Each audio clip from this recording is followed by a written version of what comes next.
Bonjour, ici je vous présente quelques exemples qui vous permettent de lire les limites d'une fonction en borne de son domaine de définition en utilisant un graphique. Donc là, je commence par cet exemple-là.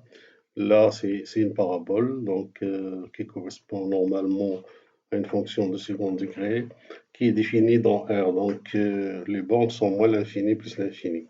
Donc là, on va voir les limites quand x tend vers plus l'infini de la fonction, qu'est-ce que ça donne, et la limite quand x tend vers moins l'infini, qu'est-ce que ça donne. Donc graphiquement ici, j'ai choisi un point qui appartient à la courbe, dont les coordonnées sont l'abscisse et l'image par la fonction. Et donc, pour pouvoir visualiser ça plus clairement. Donc ici, quand le point parcourt la courbe de la fonction, vous voyez en même temps que ce point-là, qui correspond à l'abscisse du point A, et ce point-là qui correspond à l'ordonnée du point A qui appartient à la courbe. Donc ce sont les deux coordonnées de ce point-là. Alors là, quand ce point-là bouge, parcourt la courbe, le x, il parcourt l'axe des x. Vous le voyez bouger sur l'axe des x. Et le f de x, il parcourt l'axe des y, l'axe des ordonnées. Alors, donc on veut savoir ici, quand x tend vers plus l'infini, quand il va de ce côté-là, qu'est-ce qui se passe? Alors là, je vais un petit peu dézoomer mon graphique et aller un peu plus loin. Donc là, vous voyez les coordonnées qui sont calculées ici quand x va vers plus l'infini. Quel est le comportement de f de x? Le f de x, il prend la valeur, cette valeur-là, 22,11 et plus. Donc là, on voit clairement, mais on peut dézoomer indéfiniment,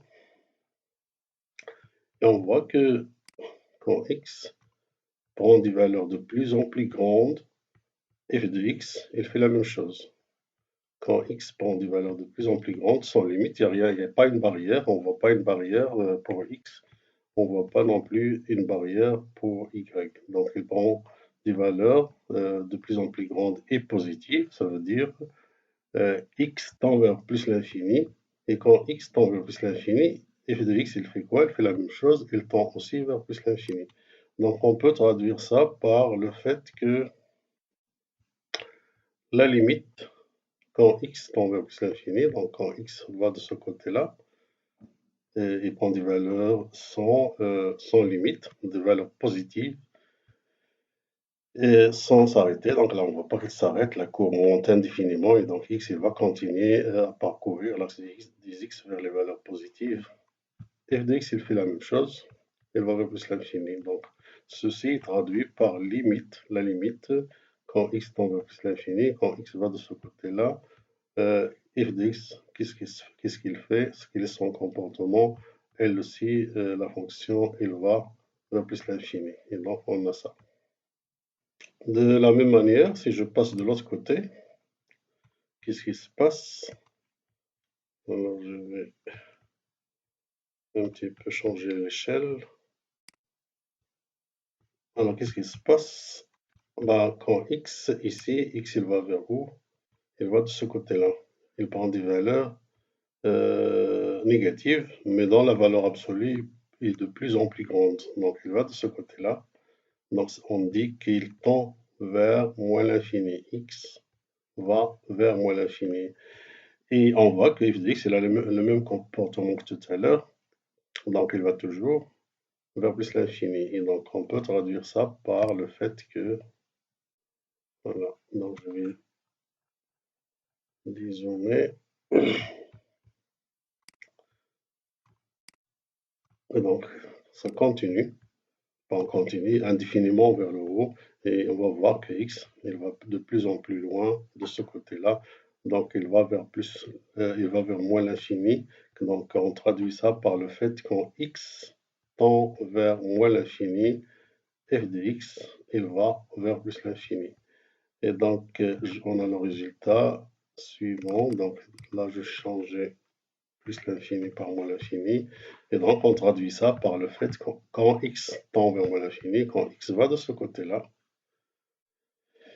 f de x, elle va vers plus l'infini. Et donc, finalement,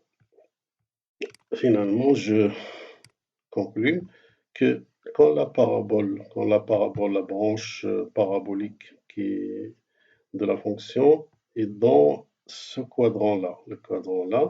Ce quadrant-là, c'est plus l'infini, plus l'infini. Ça veut dire ceci que la limite de f de x, donc s'il n'y a pas une asymptote, donc j'exclus le fait qu'il n'y a pas une asymptote horizontale, donc quand il est dans ce quadrant-là, ça veut dire que la limite de f de x quand x tend vers plus l'infini est égale à plus l'infini. Quand il est dans celui-ci, donc ça veut dire que la limite quand x tend vers moins l'infini de f de x est égale à plus l'infini. Et ainsi de suite, quand il est là, non plus, quand on a aussi une branche parabolique de la courbe dans ce quadrant-là, il n'y a pas d'asymptote horizontale, et continue, il n'y a pas de limite, il continue, la branche parabolique ne s'arrête pas, il n'y a pas un point qui l'arrête. Donc ça veut dire que la limite quand x tend vers plus l'infini de f de x est égale à moins l'infini. Et là, dans ce quadrant-là, vous allez maintenant le deviner, donc ça serait limite quand x tend vers moins l'infini de f de x est égal à moins l'infini. Voilà pour cette partie.